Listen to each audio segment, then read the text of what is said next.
Okay, this is the first shot of the movie that we saw, where we're first introduced into Jake's world for the very first time, and we see his apartment where he lives, and we see him waking up with an alarm to try to get to work. You'll notice that the apartment, the room as it were, is extreme state of disarray, and the reason that it is and everything is like that is because it used to be very clean and we dirtied it up for the movie. You'll notice that all the books are cluttered, but at the same time they're all facing with their spines away from the camera. The reason that they are like that is because we don't want to get into a lot of releases and all that. You'll notice that there's a kind of a weird painting on the wall, and that painting is something that I made, as well as two other paintings in that room the night before we actually filmed in this room. One of them you saw at the very beginning of that shot, which is the one with the guy standing next to the flame of fire, kind of on his left side there.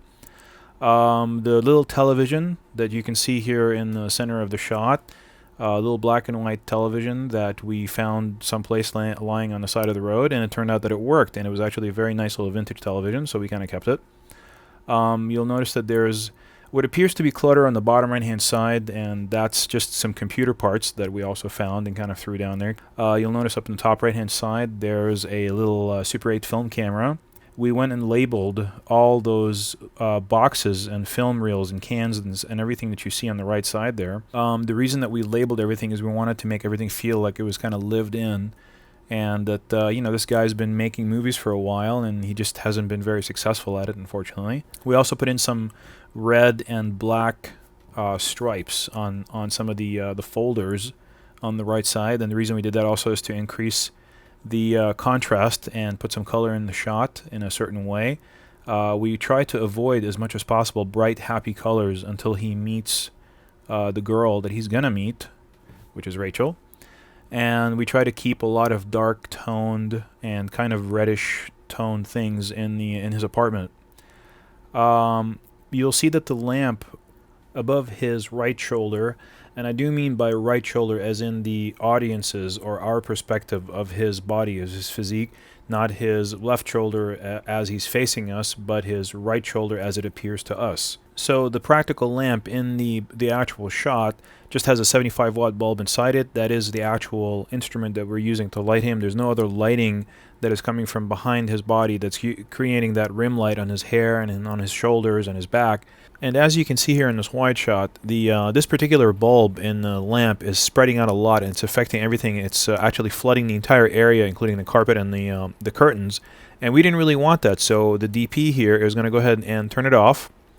He's going to replace this floodlight bulb in there, which is just a standard household bulb, with a spot bulb. And I want you to see the difference here. When you put spot bulbs in practicals, you have a lot more control over them. They turn into practically studio lamps. And watch this. So you can see there's a lot more control now in the shot. It's a lot more focused. It doesn't just flood everywhere. It's actually more spotted onto Jake. Now notice the exposure on Jake in this particular bulb. And here's with the other bulb. It's the exact same exposure on his face. You can see the highlights are exactly the same. However, when you look at everything else that's around that area, watch this. You'll notice that everything is darker. The carpet's darker, the curtains are darker. That's actually a very, very good thing because we want to concentrate attention only on Jake. Here's with the floodlight again. You'll notice that there's a lot more exposure on the carpet, and especially on the curtain, which is right behind Jake's head, and we don't want that. So try to use spot bulbs in your practicals.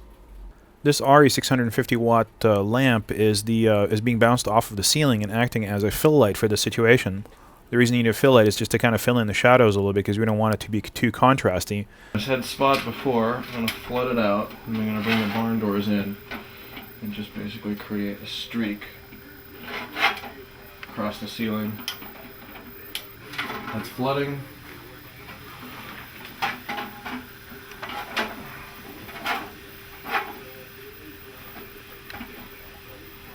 And that's our streak. But the actual practical lamp, which is burned out white here, and it is an acceptable burned out white. The reason being is that it is a light source. And a light source, it's acceptable for it to be burned out in the shot because it's actually providing illumination. It is kind of up to your prudence as to whether you like for a practical to actually light the shot or not. We will show you in other DVDs how to make a practical look like it's lighting the shot, but not actually lighting the shot. But in this case, the highlights in his hair and his shoulder are actually being made by that practical lamp, and that kind of makes it feel really nice and realistic. It's also being used to light the computer that's sitting on the table. The light that is actually behind the bookshelves to the back there, that is actually another light that we have back there, which is also just a regular practical lamp that's sitting up there. Here's a little bit of a shot where we're showing essentially what it's going to look like when the lighting is bad. You can see that there's a very distinct shadow of that lamp on the back wall, which in this case is a burgundy curtain. Another thing about this set you'll notice is that the light feels kind of fake. If you notice that the wall on the right side is kind of burned out, and there's a little bit of a gradient there. There's a shadow from the painting on the wall. There's a lot of light hitting that white bookshelf on the in the center top of the frame. It's not a badly framed shot. It's just that it just has horrible lighting. At least in my opinion. It just doesn't feel natural, doesn't feel right. The shot from before, when we switch back and forth from this shot to the shot from before, which in my opinion has proper lighting, you'll notice that there's a lot less shadow in the frame. You're more concentrating on Jake himself rather than on this, blaring white object in the top center of the frame, which is the bookshelf. And, Jake is just kind of another occupant of this habitat. You have to always look at a room as a two-dimensional object when it's being photographed, because you're no longer perceiving in 3 dimensions. You're not perceiving Jake or the countertop or the table or the bookshelf in the back. You're just perceiving one whole frame with items inside it that are either white or dark. You can see that another problem with using any kind of direct harsh lighting like that is that there's a lot of shadows in the frame of the crew members right now moving around inside the shot, and that will happen in any situation. Sometimes you won't have a nice big monitor like we did on the set, and you won't see those kind of things, but they do happen. So lighting soft and using bounce for the ceiling or the walls for bouncing the lights is always going to give you a little bit of a easier frame to work with if you have any kind of dollies, jibs, or if you have people moving about the set, or in a situation like this where we were just essentially in about a 15 by 15 room. It was a very tiny little space, and any little bit of movement was very big. So I'm going to go ahead and repeat the action that Jake is doing here. I asked him to over-exaggerate his movements on this shot so that you can see kind of how a performer to over-exaggerate and overdo his action on something like this. You'll see that the yawns are really big and everything's kind of like a big movement. And then you'll see the stark contrast when we actually get back into the shot and you see him kind of being a little bit more subdued and more filmic. So here's where we get into cycling through all the different gammas that certain cameras can do. You can see a lot of different looks that we can achieve by virtue of just varying where the tones, the midtones, are actually falling, because where the midtones fall in a frame is going to vary the colors as well. You can see that the couch changes color dramatically, and so does the burgundy background, but also the noise level goes up too when we go to certain higher gammas than certain lower gammas. Here's where we're going to actually turn off the fill light. Here it is off. And you can really concentrate and see what we're losing. We're losing all that detail on the left side of his face, as well as all the detail in the background. It kind of looks like just a big black thing back there. You don't really see that there's a contour of a curtain anymore. It is extremely contrasty frame at this point. If that's the look you're going for, that's great. But in this case, we weren't. Here's yet another example of the same exact kind of thing. You can see us turning on and off the fill light there. Here it is off. You can see that you really can't see much of the frame. You can see the edge of her body and the background there. And it's here it is when you turn it on. It feels like you can actually see the subject.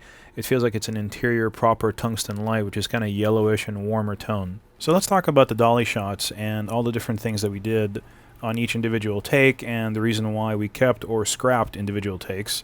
The dolly track is on the bottom left-hand side of the screen right now. It's just out of frame, just off of to the left side of the frame. Here's another one coming up where you're going to see my hands on the right-hand side there on the frame, which is, we had to scrap that shot, of course. Another thing I want to mention is that the reason that my hands are there is because I'm actually clapping for him to wake up at a certain time.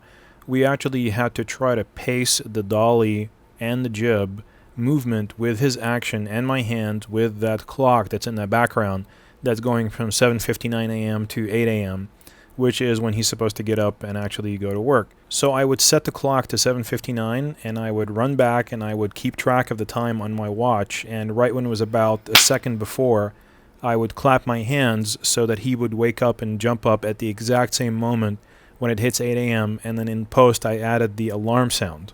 And here's David, the actor, asking me about what exactly he's supposed to be doing and how he's supposed to be acting when the alarm goes off.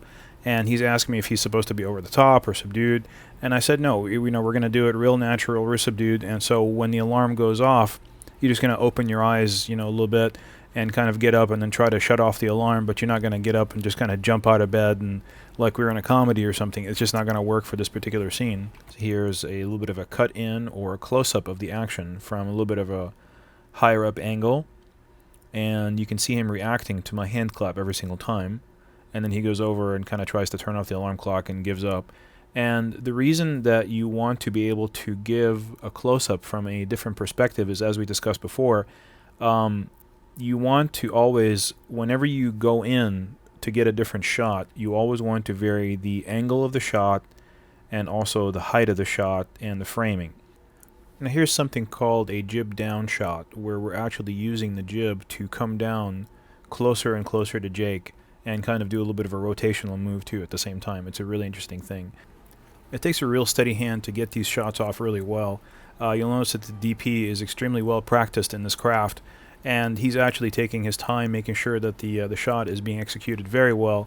On a lot of times when you end up on larger sets, you'll have somebody doing this for you, but on smaller sets, you're going to probably, as a DP, end up doing all these things yourself, and it's better to practice at your craft very well. Here's where you can see the track on the left side as we're dollying in with the jib still attached to the tripod. And this is kind of a reveal, because you're not tilting to reveal something by using the tripod, you're actually using the jib to come up on the subject and reveal them slowly. You do that usually to reveal a costume. You'll find that reveals are probably the most powerful weapon you'll have as a filmmaker, because it allows you to maintain a close-up or a medium shot and interest in the subject, but at the same time keep moving into other facets of the scene. Here is a Dutch shot where we're actually rolling the camera to the left and to the right in order to change the entire cant of the camera. Now you can use a Dutch angle anytime you want to alter the audience's perspective on a certain normal shot and make it feel kind of like something is out of place. In this situation we tried it. We didn't really like the way that it looked, but there's a lot of other situations where you would want to cant or roll the camera to the right by using the tripod legs and shorten the tripod legs only in one direction to kind of make that kind of frame seem kind of odd. And they've been using that since the days of the black and white films to kind of force the audience to look at the scene in a whole different way, as though something is awry, something is wrong with the frame, something is wrong with that world, and something is happening that is unusual. You can use that as a device, just try not to overuse it, because then you end up with something that looks kind of precocious. Okay, this is a scene where we're going to be walking back with Jake into his world at home, and this is right after he comes back from work, right before he enters into his dream world, and he sits down, turns on the practical lamp.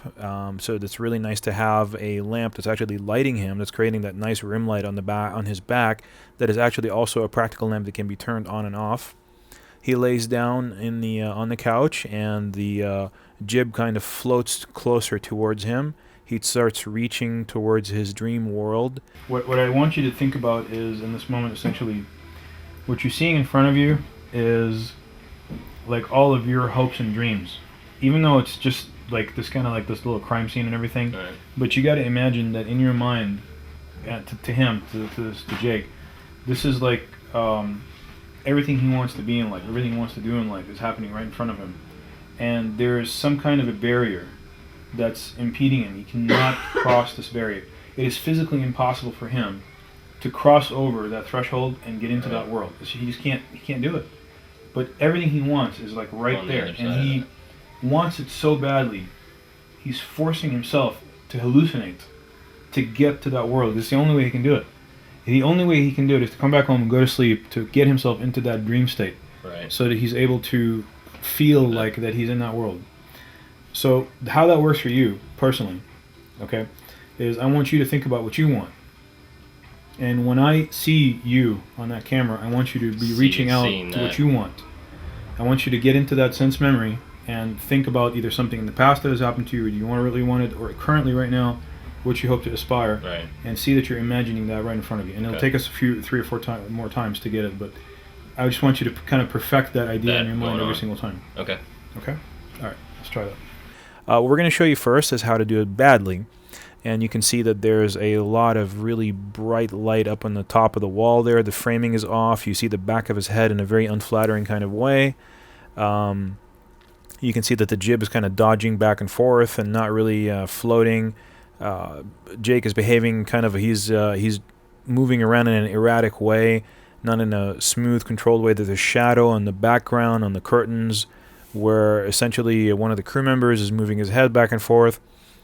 That is kind of like a worst case scenario, and we're going to do it one more time, and we're going to get him to sit down again. There's a lot of shadows again on the background. It looks absolutely horrible. The framing is off, and then when he sits down, he's going to lay down with his blocking in the completely incorrect direction towards the camera as well. It seems kind of amateurish when you see it already in a good way, and now you see it in a bad way, but it's just one of those things where you really want to think about the blocking and the subject and the direction of the face way before you even arrive on the set, preferably in a storyboard. Here you can see the track on the left side. That's scrapped that shot. We caught that later on, actually. And then you can see that the jib isn't following properly with him. It's kind of descending after he sits down, where it's supposed to really keep track of him. It's cutting off the top of his head right there. And then when he lays down, you can see the jib is also not keeping track of him, and it kind of floats back down towards him, and it makes a hard stop at the end. So all those things make the shot essentially unusable, and then we had to do it again. Also, Jake wasn't exactly sure which hand he's supposed to reach out with because we hadn't gone over that.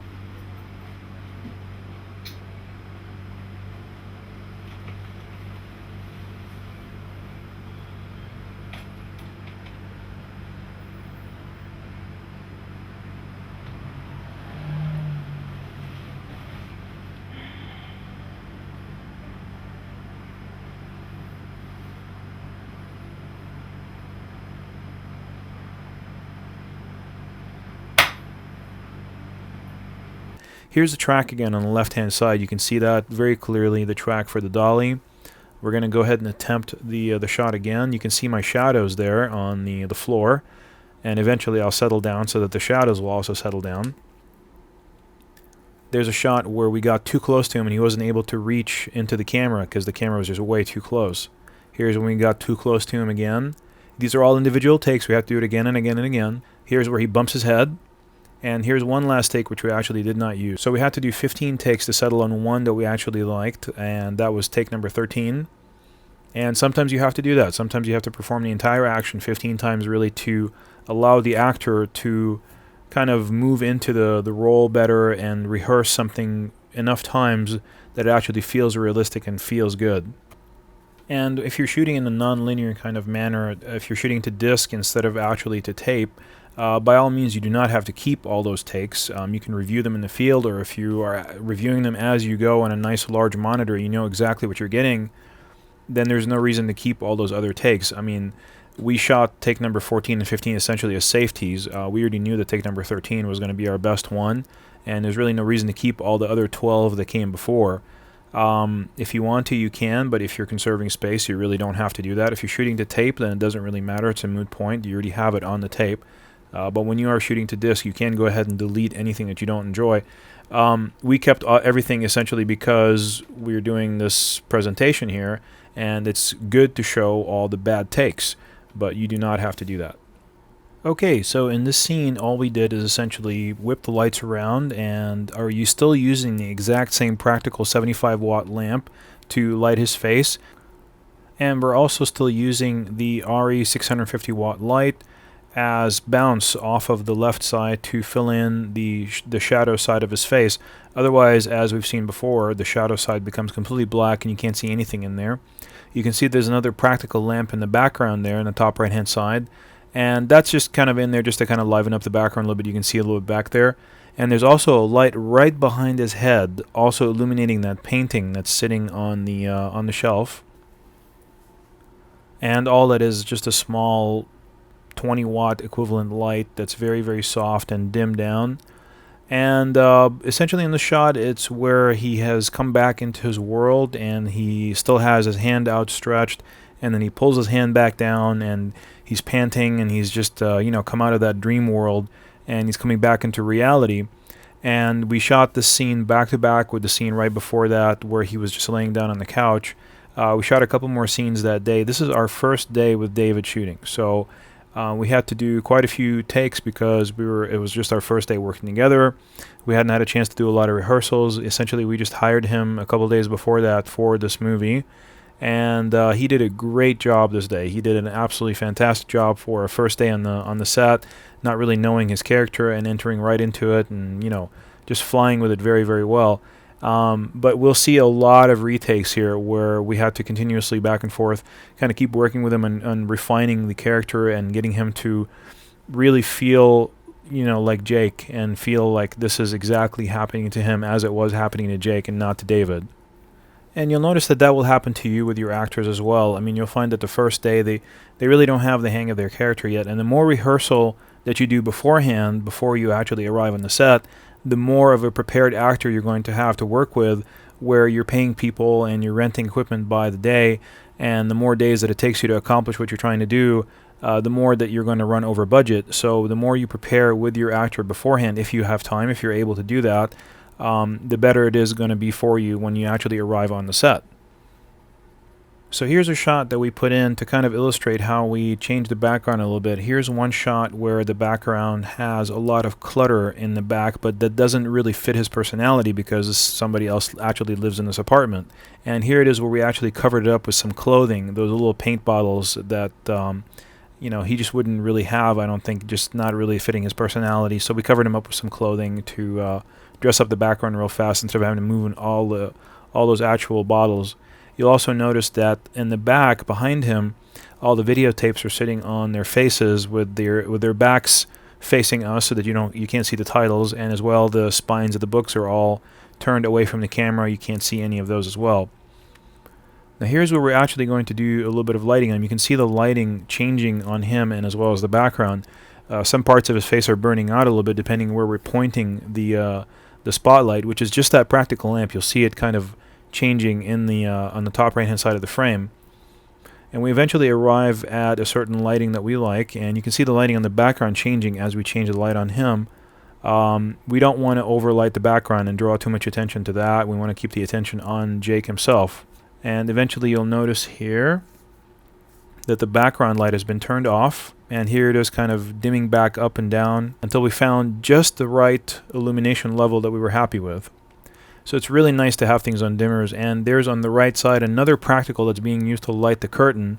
We actually eventually scrapped that because we thought it was just too overlit. It just didn't fit the bill. But that's another way to kind of make it feel like the lighting on the curtain is motivated from that background light itself. Here's where we actually turned off that light on the side there because we just didn't like the way it looked. Here he is actually with his hand outstretched in the first take, and we're starting to work with him on the takes back and forth. The camera is sitting on a jib so that we can jib with him as he leans backwards. You don't have to go in that far. Where? Could be a smaller move. Yeah, like that could be your max. You're in.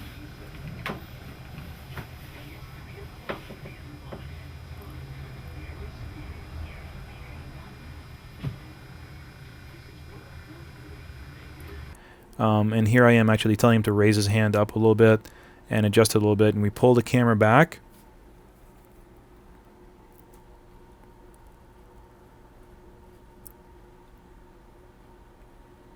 And we wait for him to get into character. He's starting to pant there a little bit more. Here we go. And then he kind of leans back, and then we lean the camera forward with him. It didn't quite work out this one time as the first try. And here he is adjusting his hand again. He was panting, get into character, leaning back, and then we kind of move the camera in. The camera's kind of bobbing a little bit left and right, and the reason being is that it's on a jib and not a dolly. You don't really have a lot of control over the left and right movement when you're on a jib. Raise your hand a little bit, David. Off to the right a little bit more, to your right, keep right there. Lower it a little bit. Right there. Stand by. And action.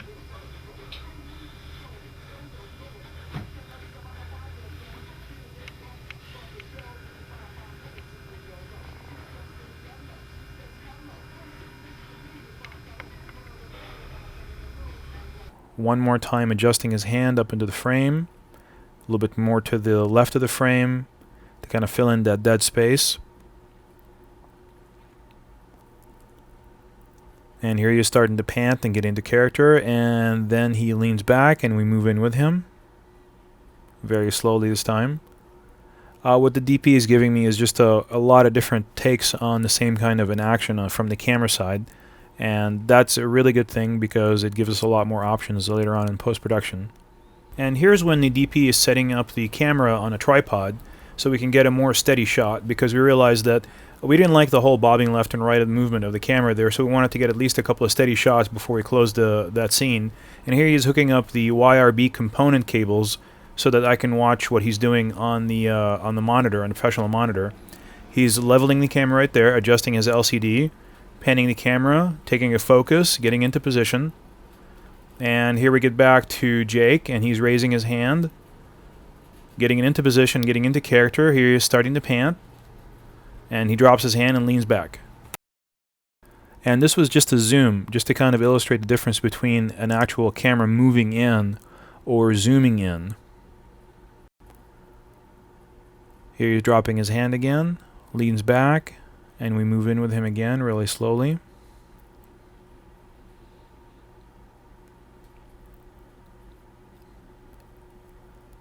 This time he drops his hand, and we're kind of going to move in with him again. This time there's a lot more headroom. It's an unacceptable shot. This time he just dropped back and we just tilted down with him. And here we are putting some water on his face to make it feel like he's a little bit more sweaty. We weren't charming him there. And we're going to have him drop his hand, lean back, and just tilt down with him. This is the actual shot that we end up going with.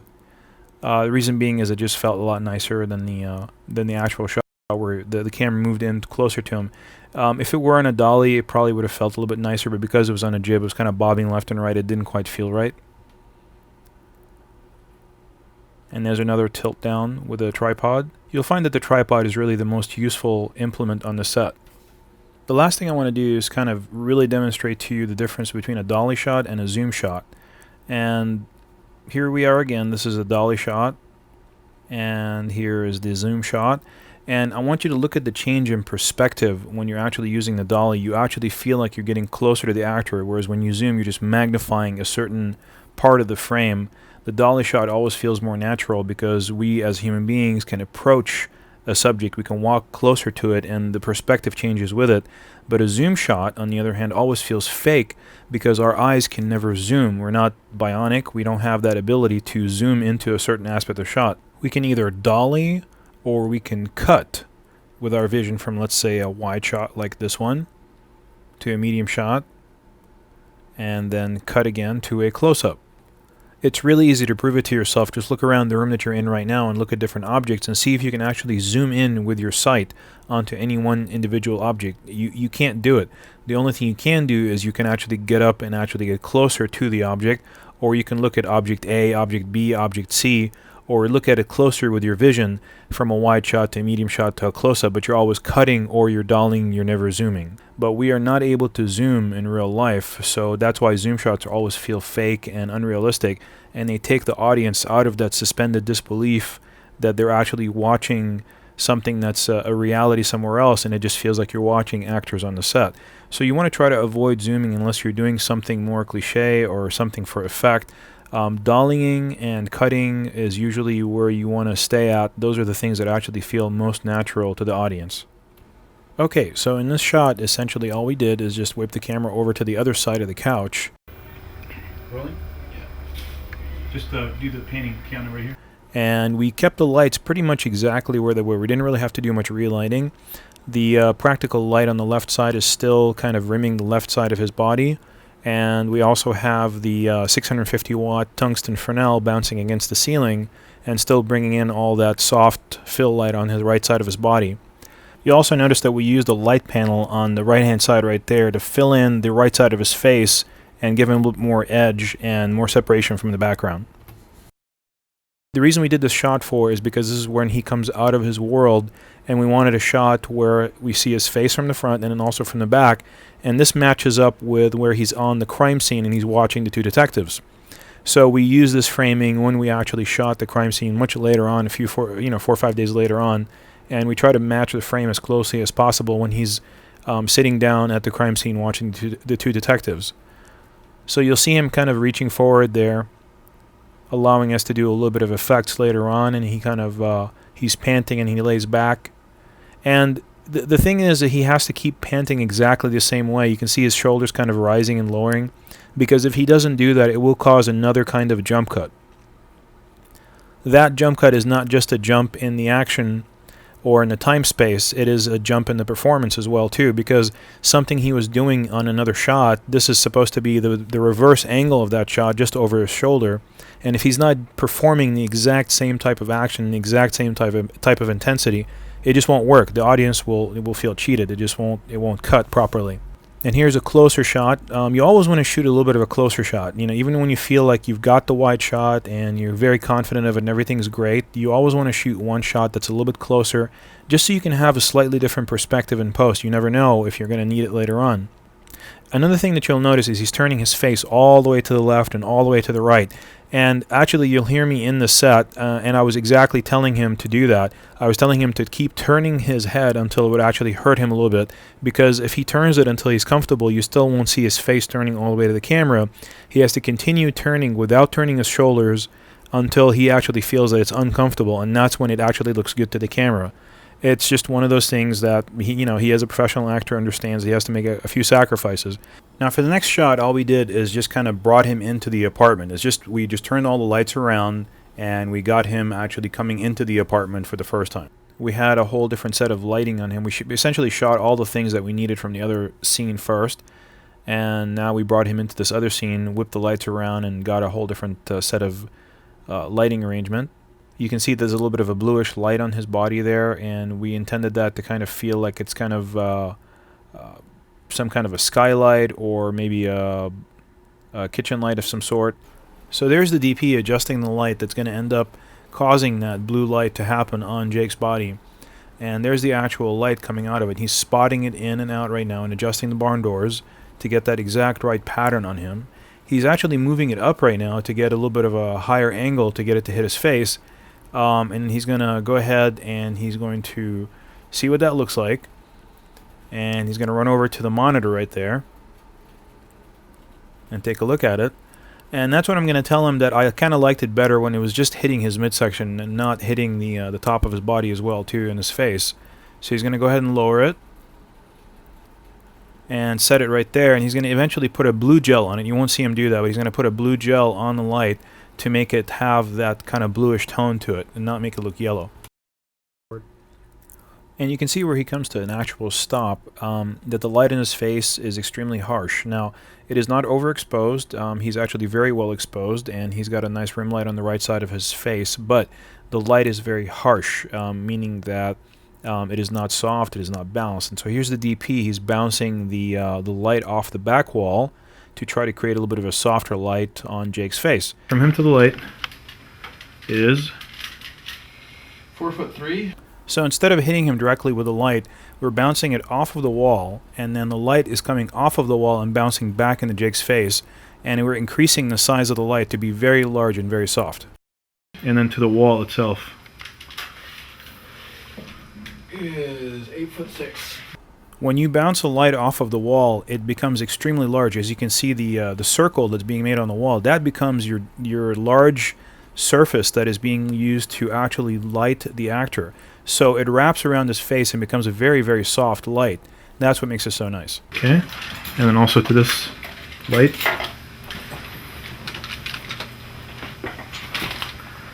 He is 7'10". And here we see the before with the harsher light. And here's the after. You can see that the light on his face is a lot softer, more natural, and it seems more realistic. Here's the hard light again. Here's the soft light again. And we inadvertently gave him a little bit of a greenish cast because by bouncing the light into the wall, which has a little bit of a green kind of tint to it, we ended up bouncing back a lot of that greenish kind of cast back into his face, and that's something we're going to fix later in post-production. Here we are also measuring the distance to Jake at position 1 at the door. Pull a little tighter. Which number? Just a feet. I'm confused. 18. And 18 we feet, move yeah. him to position 2 and take another measurement reading. And then we essentially look at that on the camera and make sure that he moves between those two parameters for the focus, that we're not overshooting the focus in any direction, either before or after that frame. Okay, and go ahead.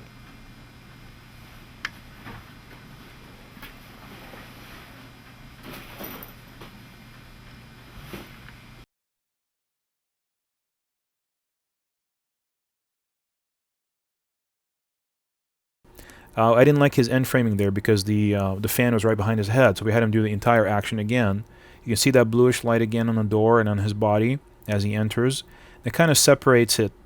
We have a very small area to work with, and we wanted to make it feel like he's traversing a larger distance, and the only way to do that is with lighting, to kind of create pockets of light. So here's pocket number 1 with a little bit of the bluish tone on his body, pocket number 2 with the light coming from the right side, and pocket number 3 with the light coming from the left side again. So 1, 2, 3, it feels like he's traversing a larger distance. It makes it feel like it's a natural environment with a lot of different practical element lights inside the shot. It's just a nicer, more realistic appearance to the environment rather than just having one blaring light in his face as before. Here's yet another example why you don't want to have any hard light sources hitting your subject on video, because you notice that the subject casts a shadow on the background, which is actually moving. We'll repeat it again here so you can see it. You see the shadow is actually moving with the subject. It's very distracting and not very pleasant. Here it is nice and soft. It's just a nice fill light. You can still see her. You can see all the details in the set, but there's no distracting shadow moving against the background with her. It feels more natural. It feels more realistic.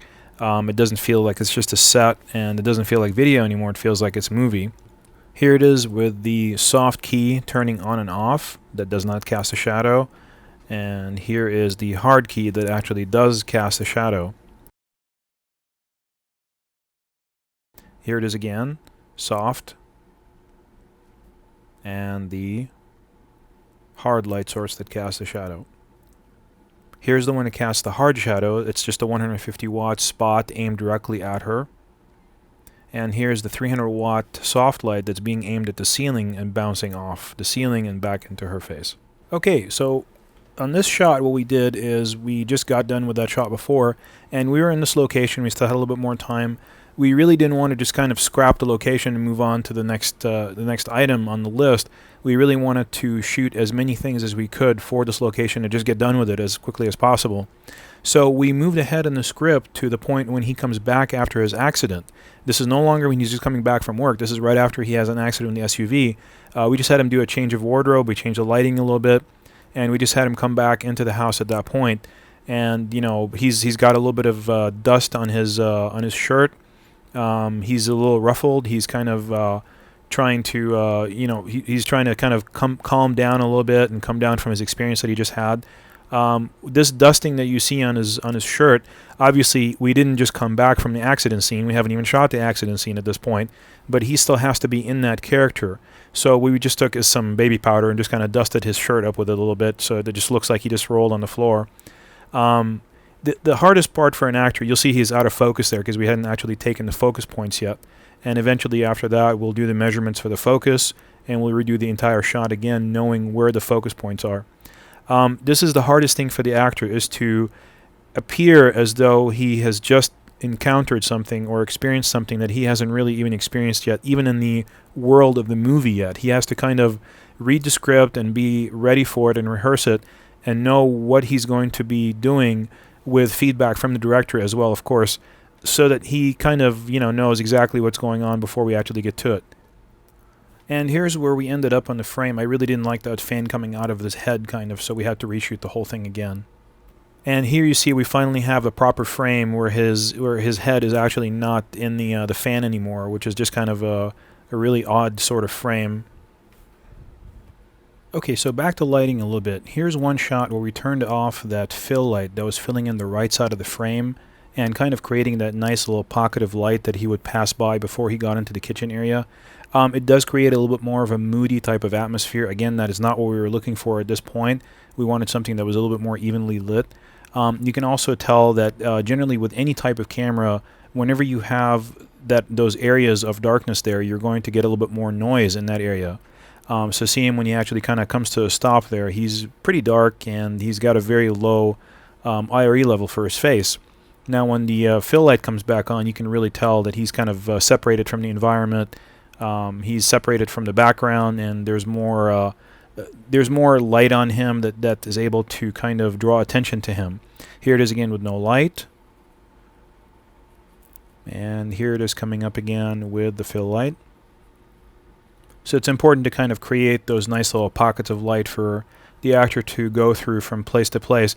And all that has to do with blocking. When your actor knows what point he's supposed to stop at, when you have made him little kind of marks in the floor that he knows to hit those marks, he'll know that he's going to be in the light at that point, and he's going to be visible, and his action, his performance is going to be visible. He will always hit that mark.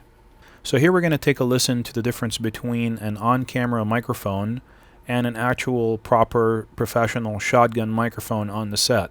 The first shot's going to be the on-camera microphone. The next shot's going to be the shotgun microphone placed close to the action. So you can really hear the difference between all the things that you're losing.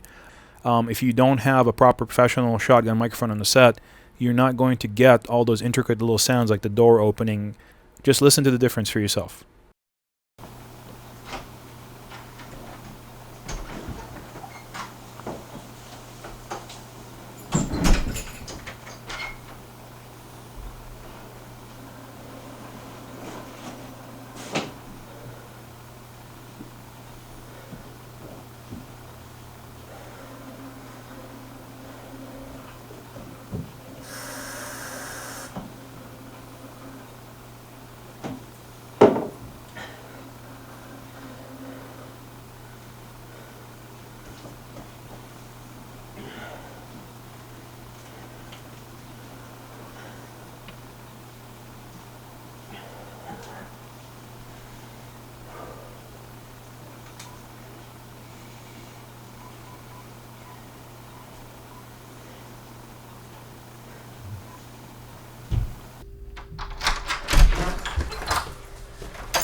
So let's take a listen one more time, but intercut much closer to each other. You can really tell a difference. And just to let you know, the on-camera mic was turned up as far as it'll go, and if we turned it up anymore, it would just overdrive completely.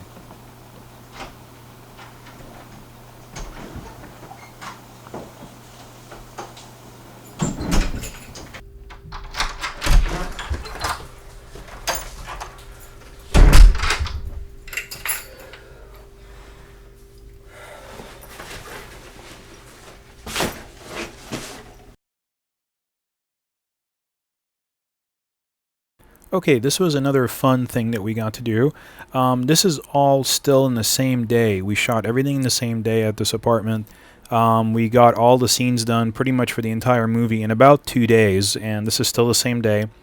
You'll notice that the daylight is pouring in through the window on the right side. On the left side, all it is just a little bit of a pocket LED light that we put in there, which is also daylight balanced, that creates that kind of blue effect. This is done in broad daylight, by the way. It's actually about 3 o'clock in the afternoon. That is actually full sunlight streaming in through the curtains, but we underexposed it to a very high degree, and also just by very selectively opening the curtains. Here's what happens if you were to do it badly. He opened the curtains too far.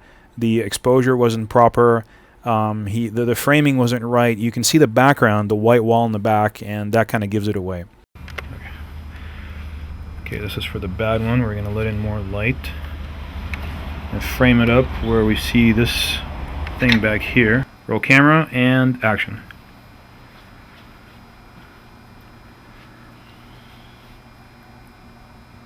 Okay, and here we're going to watch the DP assembling the LED light that we end up using in that particular shot. He's going ahead and putting it with its battery on this device right here. It's a couple of clamps joined with a rod, and he's going to attach the clamp to the tripod. And we tried this position first, but we didn't end up liking the way that it was hitting his face. It felt like it was hitting him too far from the right side of the frame. And so what ended up happening is that we removed it from the tripod, and we ended up holding it in place right there on the left side, in the center of the frame, and lighting his left side of his face from that particular position, just holding it really steady in that position. So here we are with the LED light, and we're kind of changing the exposure on him with the little pocket LED light on the left side. You can see it on the bottom left-hand side of the frame there. It's just a little battery-operated light, and it fills in the frame just enough for us to feel like there's some light there. You don't really need to know where it's coming from. It might be a reflection of something that's inside the room, but it's just there, and it allows you to see his performance and see his face. And here he is getting up, and we didn't like the way he got up on that one, so we also found some debris on the floor that we needed to move that was kind of drawing too much attention. And here he is trying to get up again. We had him reverse his shirt, by the way, for the logo that was on the shirt, because it was drawing way too much attention away from him.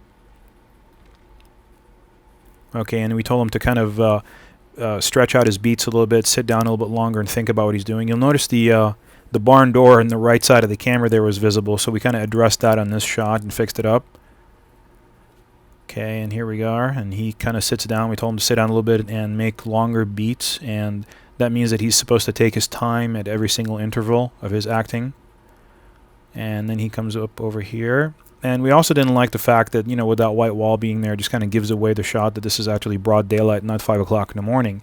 So we decided to do it in a grouping of 2 shots. This is the first shot now, where he sits down, and he keeps hearing that sound, and he's thinking about where it's coming from and what's he going to do.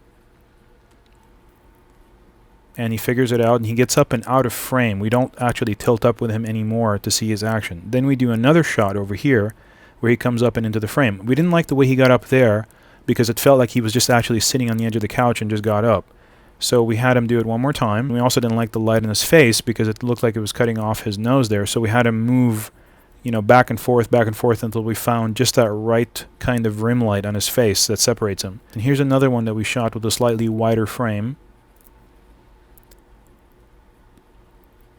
And it's always good to get, slightly wider frames, close-ups, etc. That, just gives you a little bit more flexibility in post. What if you don't like the way the close-up looks? What if you need the wide shot? It's nice to have more shots in post that you can go to. So we ended up going with the close-up shot, actually.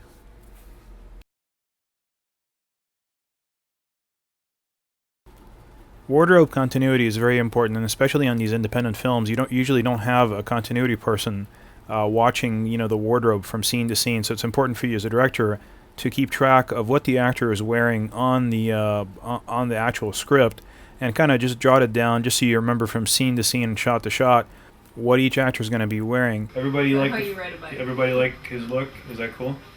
Like you're going to school. Definitely wardrobe is something that it's not a bad thing at all to get other people's opinion on it, and also to ask particular performers, and ask them, what do you think you would wear in a situation like this?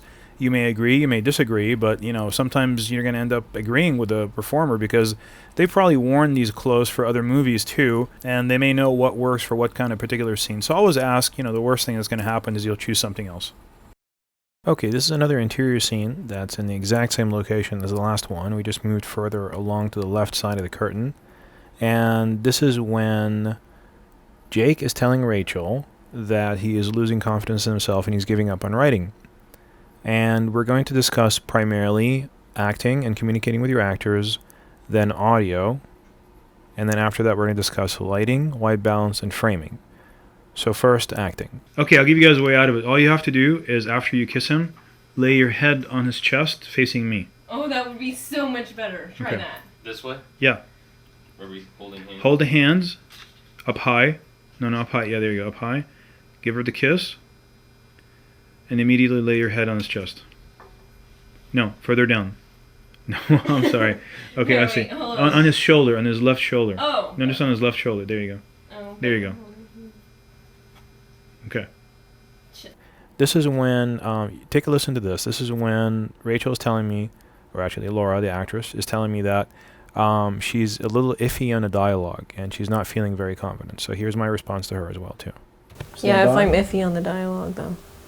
Be patient We'll with try us. it. Yeah, don't worry about it. We'll try it a couple times. Anytime an actor is trying to tell you that they're iffy on the dialogue or nervous or anything like that, just let them know that it's okay, and we'll try it a couple of times, and we'll see what happens. Whatever you do, don't take the position of, well, you should have read your script, you should have practiced your lines, you should have rehearsed, etc., etc. It's too late. Always remember to be kind, be gentle, and be caring.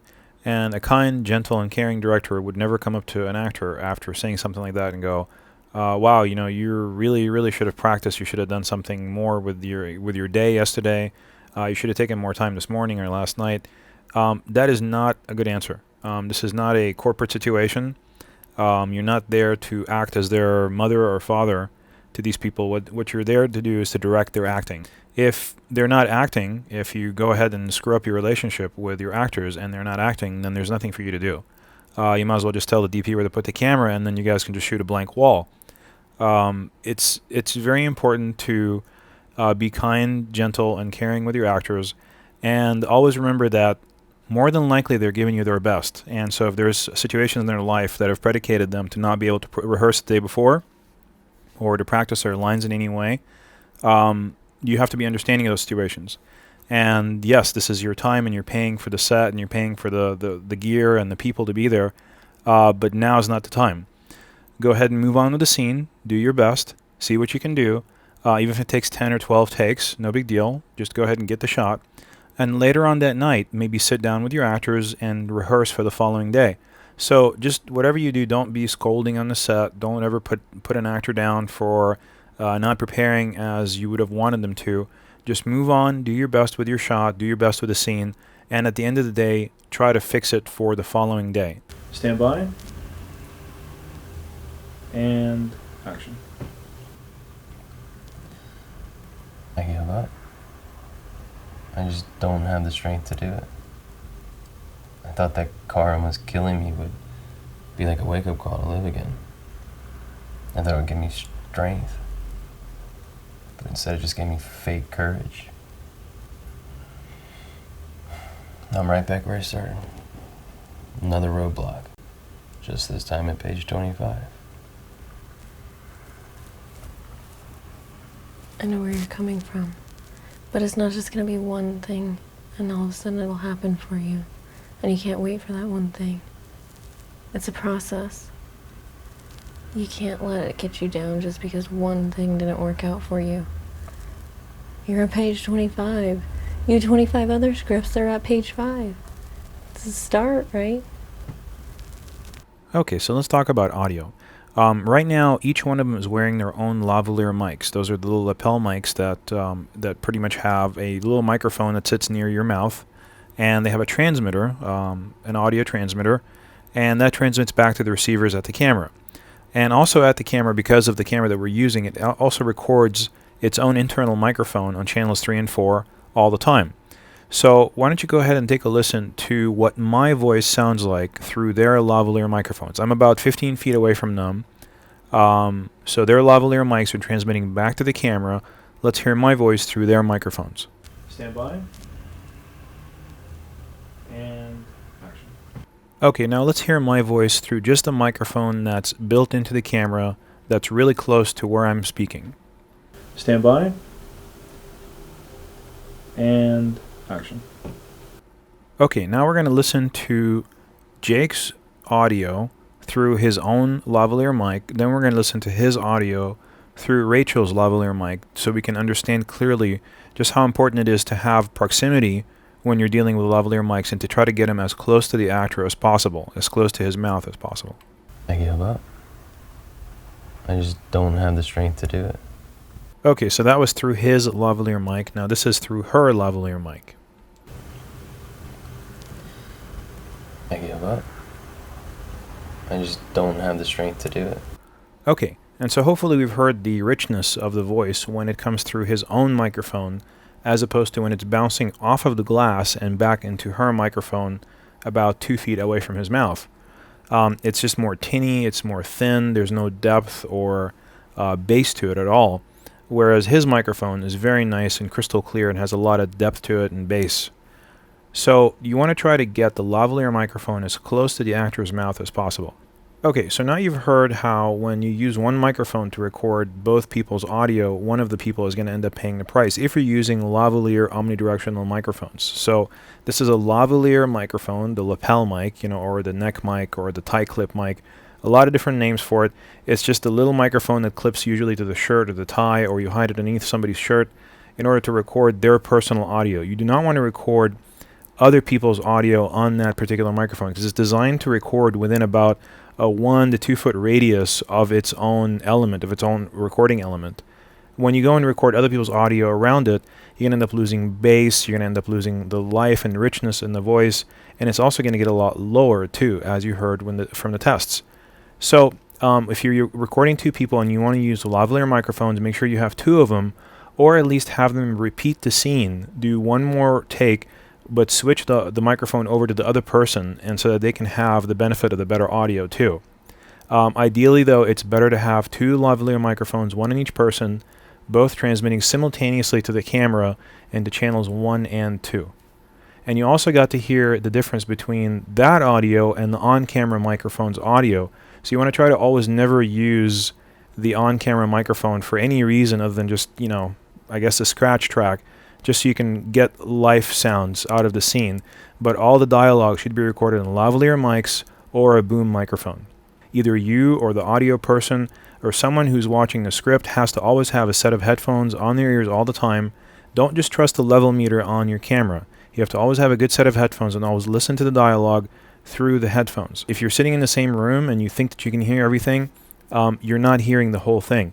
There's little things that are going to happen to that microphone that you just will not hear unless you have a good set of headphones on your ears. Okay, now let's also talk about how Jake stumbled in his line a couple of times. Here we go. I thought it would give me strength, but instead it just gave me fake courage. Okay, so when an actor is stumbling over his dialogue like that, there are 2 cures. Number 1 is to just do more takes, and eventually he'll, eventually work it through, and he'll learn the lines through repetition. The other way is to stop for a moment, give him about 5 minutes, and allow them to go ahead and re-rehearse the lines back and forth. Give him a moment to take a breather, and then go ahead and move on again to take number 2. I usually advise the second method as long as the actor is okay with it. Sometimes you'll ask them if they want to do that, and they'll say, no, I really just want to keep shooting, because they don't want to stop and rehearse. It's going to take them out of their character. So go ahead and listen to your actors, and if they tell you, no, I just want to keep shooting, it's okay. If you don't feel very confident, just don't roll the camera. But by all means, don't just force them to do one thing. Don't force them to stop and rehearse. That usually puts them on the spot and ends up being 10 times worse than just allowing them to do what they want to do, which is just to do a few more takes. Now, as a director, once you notice that if they're doing 2 or 3 more takes and they're still stumbling or stuttering in the exact same spots or in different spots, then you just need to make a judgment call and stop it and say, okay, I want you guys to, let's have a powwow and let's sit down and rehearse the whole scene again, just in case, just to kind of make sure everybody's got their lines straight. But before that, give them a couple of chances to kind of redeem themselves and go ahead and try to do the scene again without stopping to rehearse, because you really don't want to put the guys on the spot. Once you put them on the spot, they're going to lose confidence, and when they lose confidence, they're going to end up losing all their lines, and you'll find that it just goes downhill from there. They start stumbling everywhere and stuttering, and they just can't get the hang of their character anymore, and you end up having to do 27, 28 takes just to get a barely usable take that doesn't even work, and it also affects your relationship with your actors. So don't put them on the spot. If they're stumbling, stuttering, or if they're having problems with nervousness, always ask them, what would you like to do? Would you like to keep going, or would you like to stop and rehearse? And they'll tell you how they feel, and go with them on their feeling. After a couple of takes, if you don't feel like it's going where you want it to go, then you stop it, and then they'll always tell you, oh, okay, yeah, maybe we should stop and rehearse a little bit. They'll go with you on that, but just don't act like you know exactly what's right at every single situation. Be gentle, caring, and patient with your actors, and ask them how they feel and what would they like to do, and then go with that. That way you allow them to save face and remain in character and feel confident that you still have confidence in them as actors. Now let's go ahead and hear both of their audios through the camera microphone. Let's just say if you just had the camera microphone on there. I just don't have the strength to do it. I know where you're coming from. But it's not just going to be one thing, and all of a sudden it'll happen for you. Hurts your ears, doesn't it? Especially when you hear it first through the lavalier mic. The only thing really you want to use the on-camera microphone for is if you're using a camera that can record 4 channels of audio, you want to use the on-camera microphone to record your instructions or your notes without letting the actors hear what you're saying. So let's just say if you want to say, well, that was a good take or that was a bad take, and that way you can hear it later on in post-production when you get there, you can just kind of whisper it into the on-camera microphone where nobody can hear you.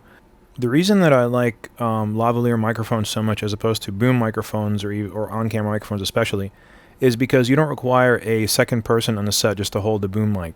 You can just give each individual actor, as long as you're doing most of these things as shots with 2 people in them talking to each other, which is what most independent films are really, you don't really need a third person on the set to act as a boom microphone holder.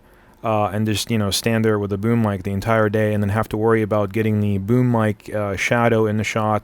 Lavalier mics, especially wireless ones, just give you a lot of freedom. You can walk with your actors, you can send them wherever you want in the shot and not have to worry about cables dangling everywhere. And each one of them has their own personal microphone that always gets you the best audio possible for that person. There's a lot to be said for boom microphones. They're fantastic devices. Most professional productions use them. But they just complicate matters a little bit for small independent productions.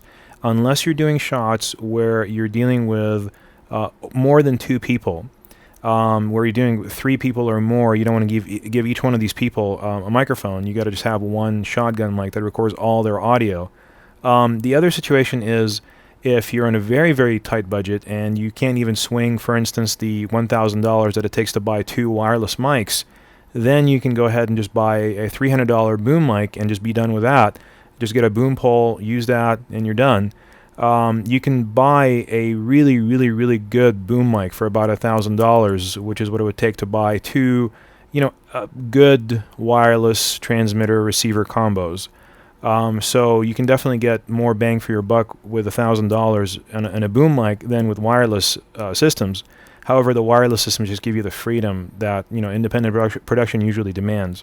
Here's another downfall of wireless microphones and any kind of lavalier microphone is that when the actor is moving, it picks up every little scraping of their clothing against that microphone, depending on how you put it on their body. So go ahead and listen to the scene and listen to all the different noises that are being generated when the actor walks and rubs against the lavalier mic. Lavalier mics are definitely something you want to be careful when you're using because they're easy to distort using clothing because when the clothing rubs on it. So if you have a lot of movement in the frame, that's definitely something you want to use a boom mic for.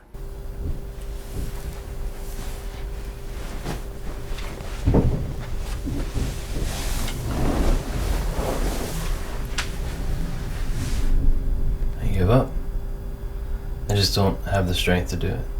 Since I didn't need them to be actually speaking while they're moving around from position A to position B, it just wasn't a non-issue for me. But if you need them to actually be communicating and talking to each other while they're walking and while they're navigating around the room, a shotgun mic might be a better solution for you. In fact, the best thing that you can possibly do is to have lav mics on each one and a boom mic, and then you can choose which one you're going to use for particular scenes. You just connect whichever cable that you want to the camera at that moment, and just use that particular device. But just to have it on the ready would be the best thing possible.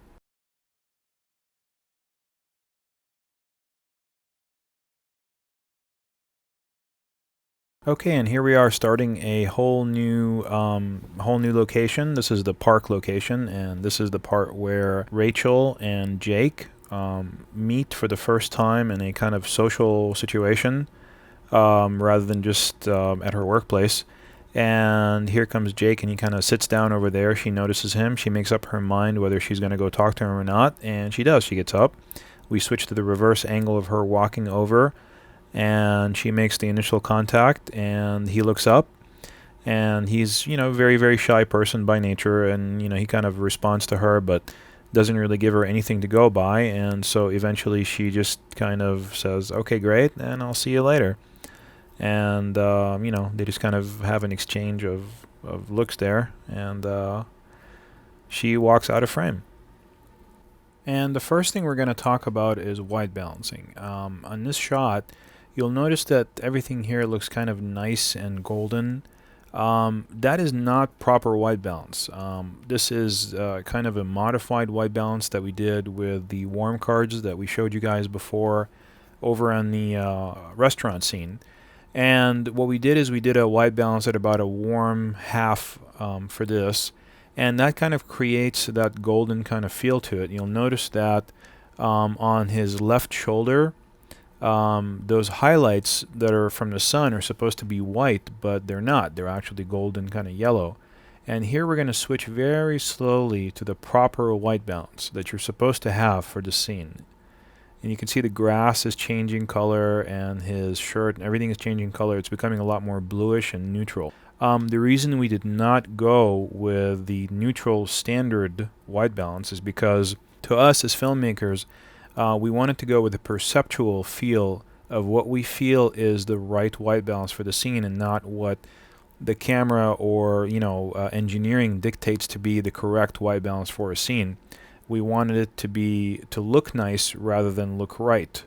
So here's what we went with. We went with this golden kind of warm tone to it. And that is definitely a creative choice that you have as a filmmaker. You do not have to go with what the camera tells you is proper white balance. You can go with what you feel is necessary, as long as you have a properly calibrated monitor on the set, which we're going to show you here in a moment, that is telling you that the color that you're seeing on the set is actually the real color. And you've learned in another DVD how to calibrate a monitor, and so you're going to use that calibrated monitor to see exactly what your camera is giving you and what's providing you at that point. And if you have that, then you can make creative choices on the set, and if you don't, then you can't. It's better to just shoot neutral and change the colors in post. But you will get a much more natural, organic type of image if you do all of your colorization on the field rather than in post at the computer. Because you're allowing the camera's hardware to detect the colors and change them properly rather than computer software to do it. So it's a much more natural, nicer look. Now here we are changing softly back to the golden tone color that we went with. And here's our DP going into our hooded, the major large car hood that we had for this monitor, so that we can see the monitor's results inside of a vehicle or inside of a hood that's isolated from the sunlight. And the best way to do that was inside of the car, and it was actually a very nice response and a very clean response.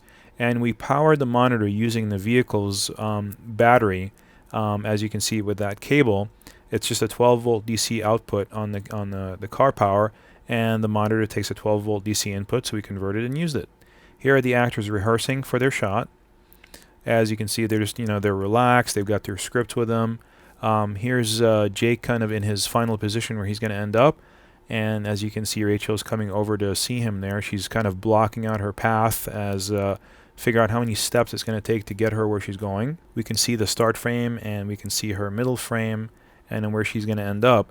You can see the major difference between just some behind-the-scenes type shots with the camera and the actual shots of from the main camera that we eventually ended up taking. They look much, much nicer. I mean, that's what happens when you sculpt a frame. This is our table that we were using for all of our preparation, and you can see the camera there sitting on the tripod, has the shotgun microphone. Probably the most important part of operating an independent capacity is to make sure that you always feed your crew all the time, and make sure that they're happy with their food. And here's our DP making some covers, wind covers for the lavalier microphones. And you can see that he's leaving a little bit of an edge up in the top to prevent wind from actually getting into the lavalier microphone. And this is something also we've showed you on another DVD how to make.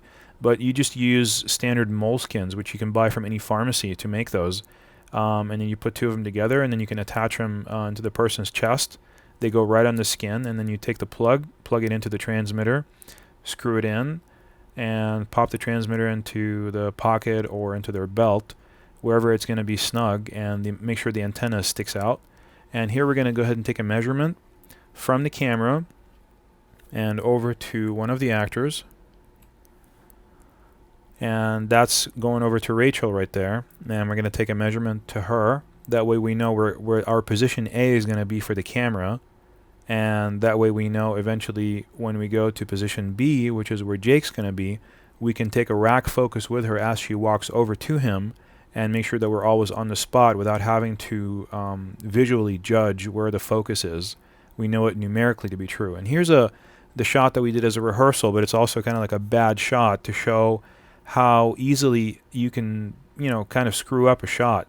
Where, first of all, the white balance is all wrong. Instead of this kind of white balance, you have that bad white balance that we talked about, which is neutral. It just doesn't feel right. It doesn't feel warm. It looks like video, actually. And you can't see Jake. There's no way you can see him because he's going to be too far off to the right. So the perspective is all wrong, and the framing is bad. She's kind of all the way up to the left side of the frame. You can see like an orange cone in the background. There's Jake over there. You can't see him in a part of the same frame, so you can't visually unite the two actors together. She has to look over, and the audience is wondering, well, what's she looking over to? Whereas in this frame, he sits into the frame, and when she looks over, it kind of feels natural for her to look over and respond to him being there. And so here, when she looks over, it just doesn't look right, what's she looking over at? And then she gets up, and she starts walking, and the camera beats her to the right. I mean, she's totally out of frame, and then we're going to see her, the camera makes an adjustment to the right there, and, it's just a bad frame, all the cars being there. The framing is off. So this is our very first take. She was holding the camera to her face a little bit too long, and also she looked like she was miserable kind of being there. We didn't give her enough action to kind of get her through the shot there. And I eventually, I came over and talked to her, and I said, well, this is your break. You're on your break from work, and you're supposed to be enjoying yourself. This is your time of day that you prefer the most. So I want you to be a little bit happier about what you're doing. So here she is. She's got a little bit of a smile on her face. She's more relaxed. She's holding the camera less to her face and allowing us to see her more. Don't forget, you don't want to allow the audience to be broken away from the actor's face and eyes for more than a second or so, because they kind of lose that connection. And we also told her not to look too far to our right anymore and face more towards the camera right up until she's ready to go see Jake. And she looks over and sees him there and just gets right up and goes over there. She doesn't really kind of ponder her decision, doesn't think about it at all. So on the next shot, she starts off and she's very pleasant. She takes brief shots, looks at them on the LCD display, even though the camera's not really working at that point, and takes only a couple of shots. And she looks over and sees Jake there. She thinks about her decision. She smiles a little bit, thinks about what she's going to do. And then she gets up and goes over there. So it was kind of a little bit more of a realistic interpretation of a woman in a situation like that, thinking about whether she's going to go over and talk to this guy or not. It didn't feel like, well, okay, the actress was told to just get up and just go over there as quickly as possible, and then so she did. And here she is again, and she looks over, sees him, thinks about it. There's a little bit better action there. It's more genuine. She gets up, and she goes over and talks to him. This is a whole nother take. And here's one more. This is kind of better overall action. You'll see that she tightened up her beats a little bit, and she's more thinking about other things outside of just her pictures that she's taking. And here comes Jake right there. She looks over, thinks about her decision, mulls it over, and says, okay, well, you know, I'll go over talk to this guy. And then she doesn't block Jake this time as with the other takes from before, as she's walking over. Blocks him just a little bit towards the end, but not at the beginning. So here's another one where we told her to take a deeper left-hand turn as she goes over there, and so she doesn't block him at all now. And that's, you know, just kind of like a modification for her action, and she followed it very well. And here's the for the reverse angle that we shot when she's coming over, you'll notice that the camera has switched sides over to the other side behind Jake now, and we have a reflector on her to filter the light from the sun, which was actually a little bit too harsh on her at this point because it was a setting sun, which is a very hard light source. So here are the distances.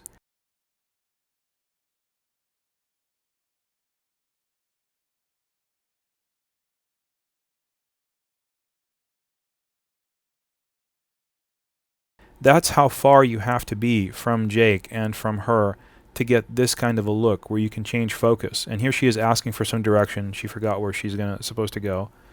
And here we go with a take one on the reverse angle. Jake sits down, she looks over, and she gets up, and we tilt up with her. And we start to change the focus with her as she walks over, and that's why we did the distance measurements, because she traverses a lot of distance really fast. And, you know, it took us a couple of takes to get that right, but look at the distance. I mean, that's a lot. You have to really space out your actors really far away, as you can see with this distance measurement here, in order to get these types of shots. You can't be right behind Jake and get that kind of a shot. He'll just be too large in the frame. You have to be equidistant just about behind him to get this kind of a shot. Okay, so let's talk about eye lines. The eye line is this magical line. It's drawn between two people or three people who are talking to each other that the camera has to stay on one side of in order for you to have proper cutting in post. So if we start with a wide shot being on person A's right shoulder and person B's left shoulder, that means that when we go to a close-up on person B, we have to stay over person A's right shoulder. When we go to a close-up on person A, we have to stay on person B's left shoulder. So we're always on the same side as the wide shot. Now, it doesn't matter which side you pick for the wide shot, but once you pick a side for the wide shot, all the close-ups have to match that side. Just stay on the same side as the wide shot no matter which one you end up picking at first. If we take the wide shot again from the bottom, which means from person A's right shoulder and person B's left shoulder, and then we cross over to person A's left shoulder to take a close-up on person B, that means we've crossed that magical eye line that's in between these two people. And then we go over to person B's right shoulder to take a close-up of person A. Again, we've crossed over the eye line. You can't do that because the shots will not cut in post. So we're going to put up these diagrams for the next few minutes when we're talking about this one scene again, and watch how it correlates to the action between Jake and Rachel as they're having this conversation in the park.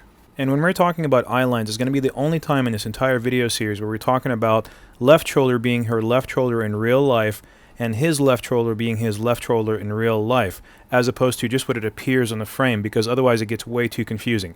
So think of this as being reality. When you see it in the frame, his left shoulder means his left shoulder in reality, her right shoulder means her right shoulder in reality. So we've established a wide shot as being over her right shoulder and over his left shoulder. So subsequently, any close-ups that we want have to follow those rules. So if we want a close-up of him, it has to be over her right shoulder. If we want a close-up of her, it has to be over his left shoulder. We don't actually have to show his shoulder in the shot. That would be an over-the-shoulder shot. If we just want close-ups, we don't have to do that, as long as we maintain the correct side of their body so that the eye line is not broken. And now, this is for the close-up on Jake now, of her perspective of him. This is the wrong side. This is the wrong way to shoot this. And the reason that this is the wrong way is watch what happens when we dissolve from her to him. They're both looking in the same direction. He's looking up, she's looking down, but they're both looking to the right side of the frame. This is the wrong side because we crossed the eye line. So we're going to pick up the camera, move the camera over to her right side, and now we're also going to be higher, like so it feels like she's looking down at him. So we're going to go from this perspective over to this perspective right here. When we go over to this perspective, then that cuts with her shot a lot better. You can see when we dissolve, it's almost like they're looking at each other through the frame. So the audience doesn't feel jarred as when you have this shot And this is, of course, the wrong shot from this wrong perspective on her left side, whereas we should be looking at him from her right side, which is this is the correct perspective. And that's the camera angle for that. It's over her right shoulder. We stayed on the right side of the frame. Something that we had already established in the wide shot, that we are on the right sides of her body, left side of his body. So this is not going to cut. And if we have this shot of her, then it's only going to cut with this shot of him. That maintains the correct height and the line of sight for both of those shots. And so here's the reflector kind of going in and out, and you can see the reflector right there, and we're showing the effect that it's having on filling in his face and his body so that we can get the shot. And we got several different reflector shots to show you guys here. And here's kind of like a master view of what we're doing. There's where the reflector is. There's the position of the reflector in the camera. And this is with the soft gold side of the reflector. This is the hard gold, just the pure gold side of the reflector. And this is with the soft white side of the reflector. You can see we can open up the aperture a little bit more, and the whole frame feels a lot more balanced. And that's the one we actually went with, because this right here was just too much. This is the soft gold, and this is the hard gold. It just felt like there was a reflection from a car hitting his face, and didn't feel natural like this one, which, you know, was just a lot softer. This is the soft gold again. This is the hard gold. And then back to the white again. And as you can see, the white is just the most natural one that feels also the most flattering to him. We could have used the gold if there was maybe a reflection on the other side from a car that was reflecting the sunlight back into his face, and we wanted to go with that kind of a look, but we did not want to go with that kind of a look. We just wanted a nice, soft kind of frame, which makes the whole scene feel soft and nice, in stark contrast to his existence in the restaurant.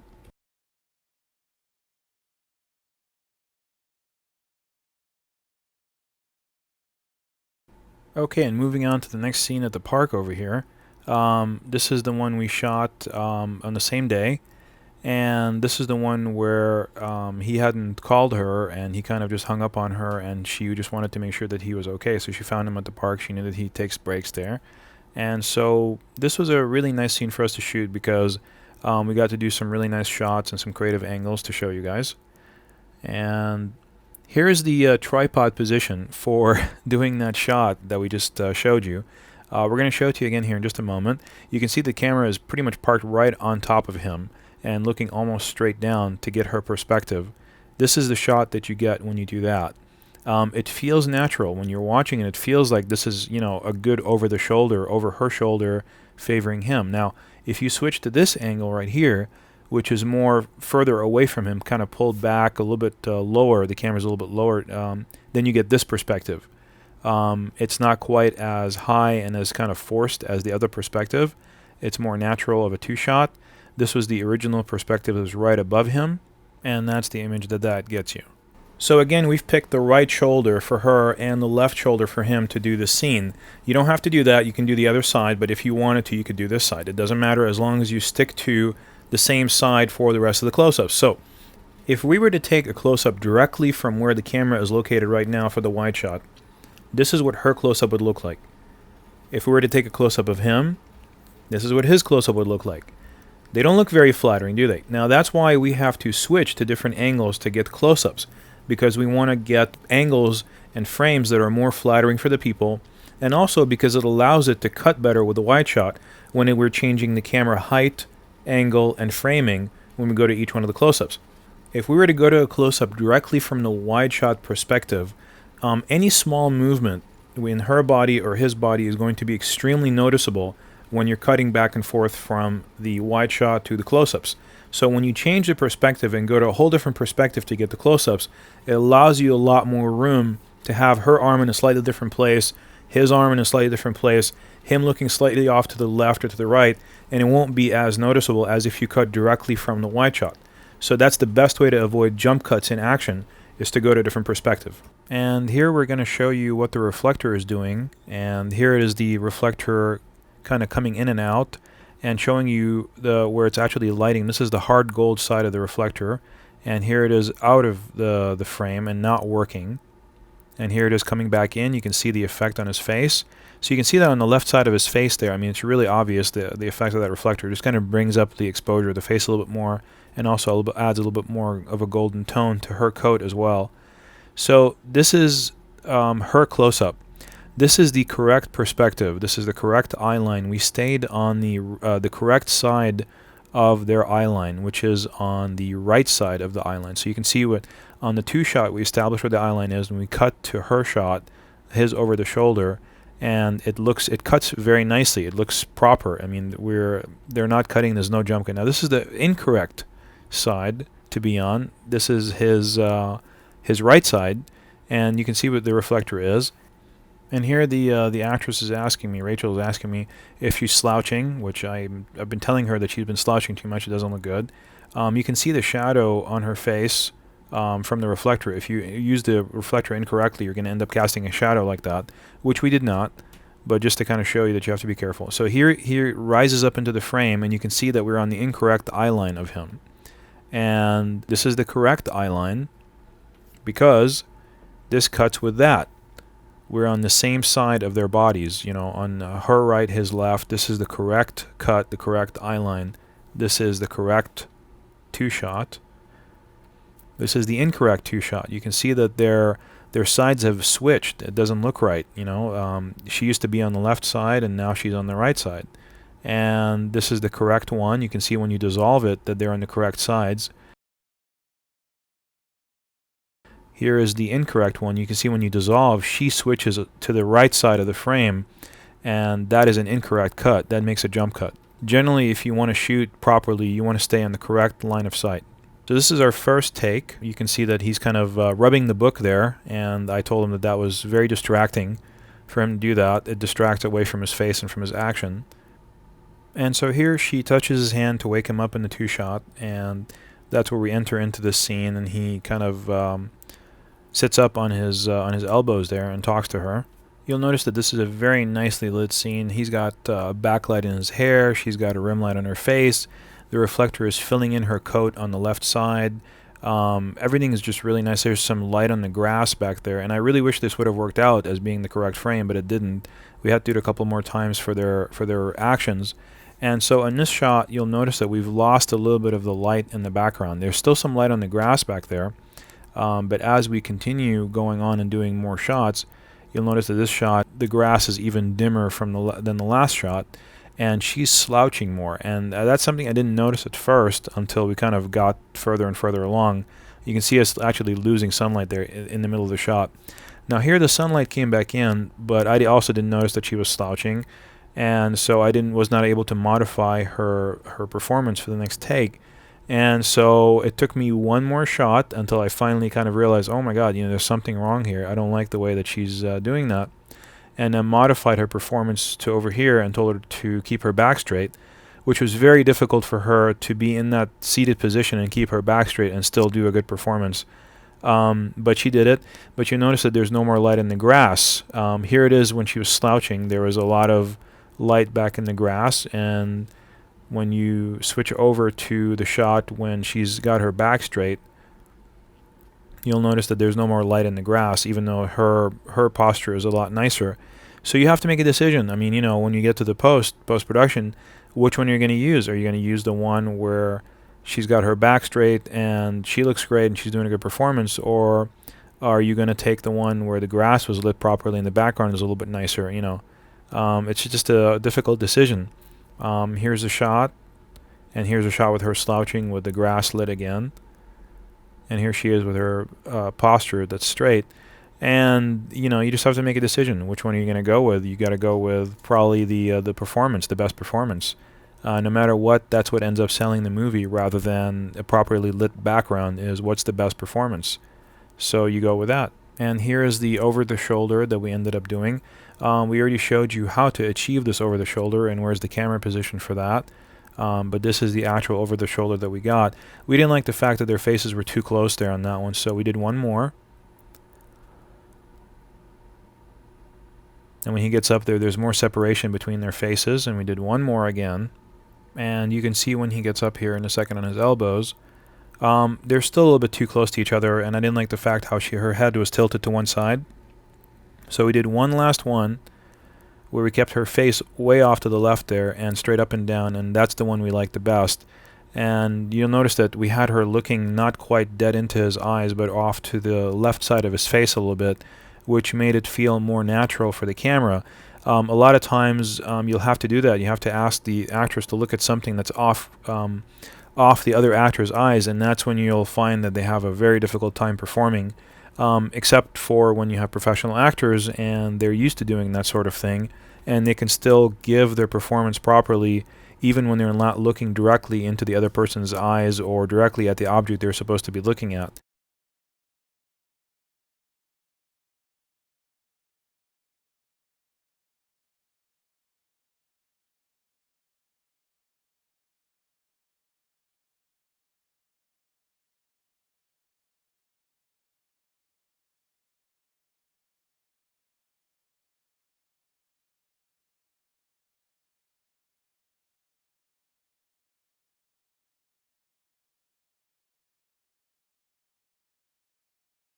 Okay, in this section we're going to explore how to move the camera on the tripod. This is just by using a tripod and all the different things that one camera operator can do with just a camera and a tripod, and by changing the focus rather than zooming.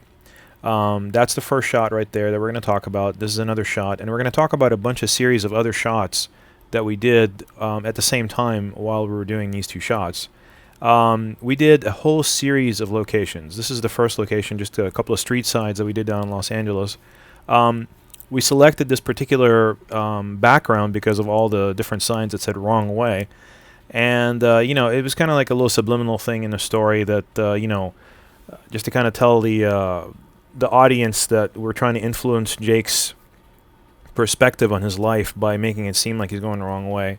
Him looking at a building under construction, you know, as though he's the one under construction. And it's just one of those subliminal things. It doesn't really make an impact on a person. They don't go, oh, okay, well, you know, I get that the director is trying to say that Jake is under construction here. No, it's not like that. It's just one of those things where just by stopping and looking at a building like that, you can enhance the general ambiance and the general mood of a movie by putting in shots like that that don't necessarily make a major impact or a major statement, but just sort of like little tiny little statements that all build up to a larger meaning in the end.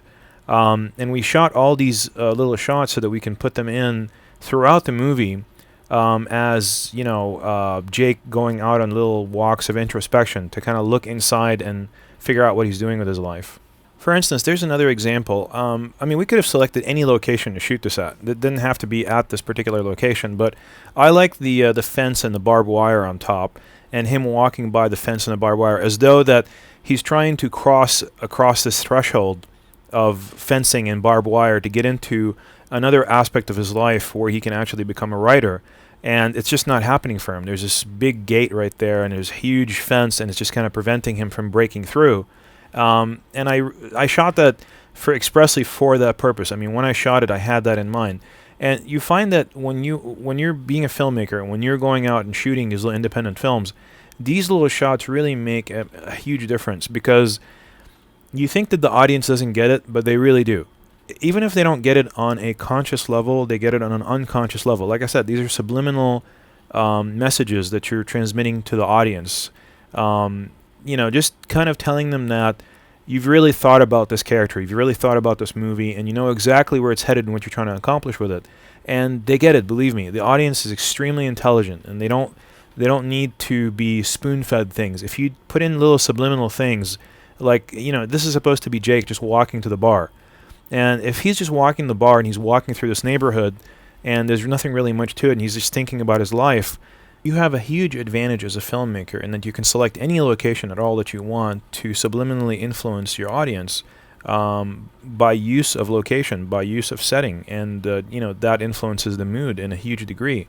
I also want to show you one thing here. When you're shooting and the sun is behind you, you're going to end up with situations like this, where you can see my shadow right there on his back.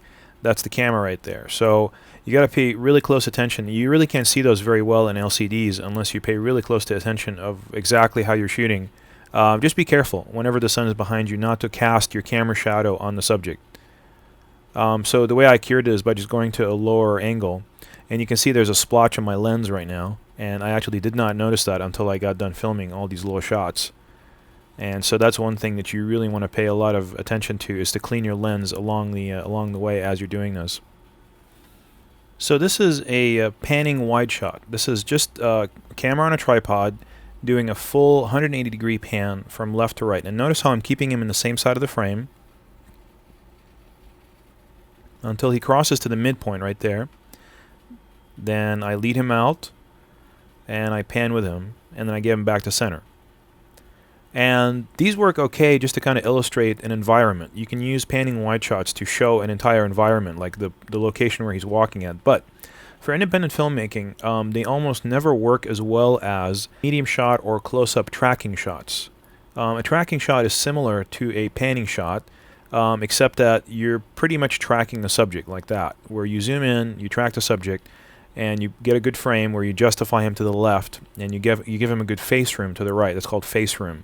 And then you start racking your focus, and you keep changing your focus as he gets closer and closer, and it gets kind of really fast towards the end there. And then you pan with him as he passes you, and you get that wonderful kind of panning approach where the background is going so much faster than him, and it just gives you a sense of movement that a panning wide shot would never ever give you. However, it also does not illustrate the environment or the location like a panning wide shot, because it's primarily focused only on the subject. So when you want to draw attention to the subject, you go to a tracking medium shot or close-up, and when you want to draw attention to the location or the setting, you go to a panning wide shot. Okay, the other thing we're going to talk about here is a tilt down. You can see how I'm at a lower angle than Jake right here, and as he's walking, I'm just tilting down and panning to the right. What that allows you to do is to kind of create a sense of grandeur to the person, the subject that you're trying to glorify. As in the subject, Jake, is kind of larger than life, and he's carrying a lot of weight on his shoulders. So here's the tilt down again, and as you can see, it also allows you to illustrate the sky and kind of blend the subject into the sky as he first enters the frame. When we go to a slightly higher angle, we can still tilt down a little bit. As you can see when he kind of walks in right there, I'm still tilting down with him just a little bit and panning to the right. But it's not as profound as when you start at a much lower angle and tilt down and pan to the right. It just has a more of a sense of purpose when you're at a lower angle. Let's watch that again.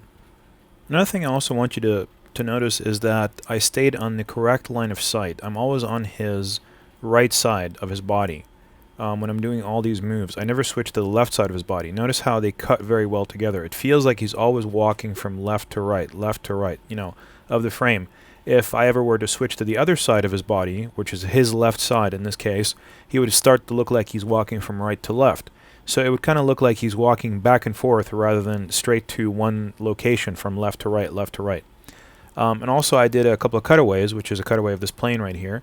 What a cutaway allows you to do is, as we discussed before, to pace your editing. Let's just say there was a glitch. Maybe he started one shot from left to right, and then at the end of that shot, he did something that wouldn't cut with the shot that you wanted to go to. You would insert a cutaway in order to make sure that you can kind of bond the two shots together without making it feel like there's a jump in the action or a jump in the time somehow. Now here's one more shot that's also a close-up tracking shot. We start on a close-up, we stay on a close-up the whole way through, and we try to rack the focus as we go. As you can see, he made some big movements on that one. So the next one, I asked him to make smaller movements and also to walk slower. That way I can continue to rack focus with him a little bit better, which is easier for me as a camera operator too. And as you can see, I was able to maintain focus a lot better than the last shot. And here's one last shot.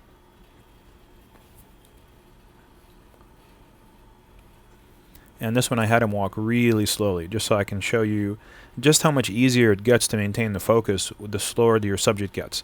That's another aspect of blocking. The more you block your actor better, the easier of a time you're going to have as a camera operator.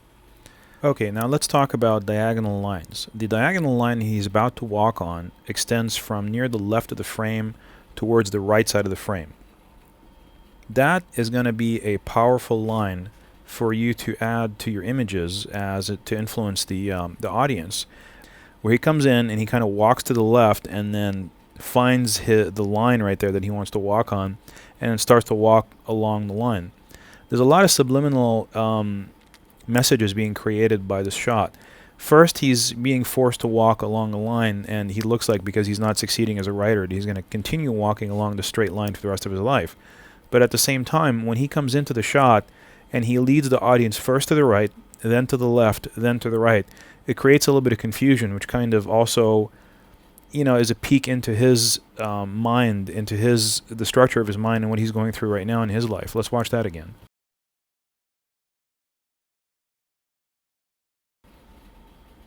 So what do we have in this shot? We have a very strong diagonal line that extends from the bottom left-hand corner of the frame all the way to the extreme right-hand side of the frame along the middle.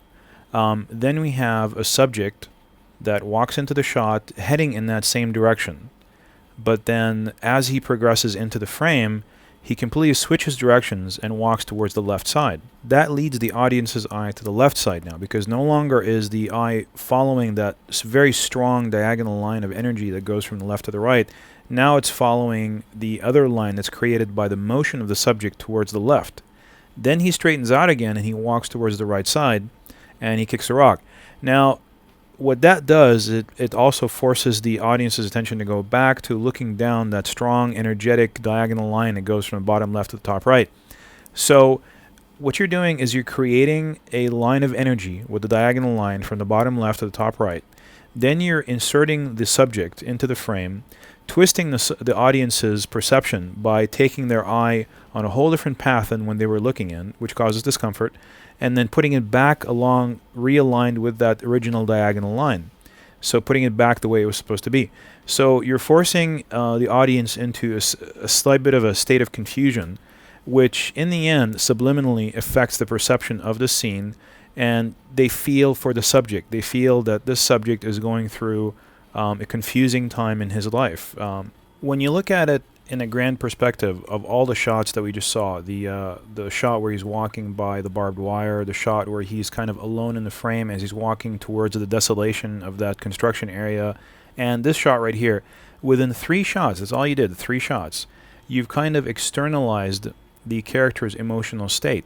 What does that mean, to externalize the character's emotional state? You step into novel writing as opposed to filmmaking, which in a novel, you live in the character's mind. You can read their thoughts, you can read about what they're thinking from moment to moment, whereas in filmmaking, you can't do that. In filmmaking, you have to illustrate the character's thought process by either dialogue or action, physical action, of course. So when you don't want to illustrate something by dialogue or physical action, and the audience already knows enough about this person's life to understand that they're going through a hard time, you want to externalize what they're feeling more by not the use of dialogue or physical action, but just by the use of form and framing and composition. That's how you do it. You take something that, you take an environment that the character is walking through, and you make that a voice for their internal machinery of their mind. And we just did it with 3 shots. That's all it is, just 3 shots. Just the one with the barbed wire, the one where he's walking through the construction zone, and the one where he's defined the logic of the diagonal lines. And you'll notice in all these shots that the character, this is something that we predicated, is walking away from the camera. And we discussed before that when a subject is walking away from the camera, he's diminishing in size, which means he's getting smaller in the frame as he walks away from the camera. Why isn't he walking towards the camera? We decided before that when a character or a subject walks towards the camera, they increase in size and that increases action. But that's not what we're trying to do here. We're trying to make it feel that Jake is just getting smaller and smaller and smaller because of his problems. Those are choices that you exercise as a filmmaker. These are all definitely your choices. They're in your mind and in your hands as creative filmmaker. Framing, composition, and form in the screen, which is the form of the lines, diagonals, all that wraps up into itself. Instead of, when somebody says when you can't tie a knot, tie a lot, that goes true for composition as well too. If you need 20 shots to illustrate someone's difficulty that they're having in their life, but you can do the same thing with 3 shots, do it in 3 shots. It's going to mean more to the audience to have 3 very well composed shots that mean something rather than 20 that don't really do anything, and instead take away from the movie. So think about your shots. Make sure that you think about them before you actually step into it. Make sure that they all have the same kind of mood, form, and appearance. And think about everything subliminally, because don't ever think that the audience is not going to get it. Even if they don't get it, like I said, on a conscious level, they're always going to get it on an unconscious level, subliminally. They're a very, very intelligent audience, and they're going to get it. So put in the clues, put in all those little hints and all the little bits of form and composition, because your audience will appreciate it.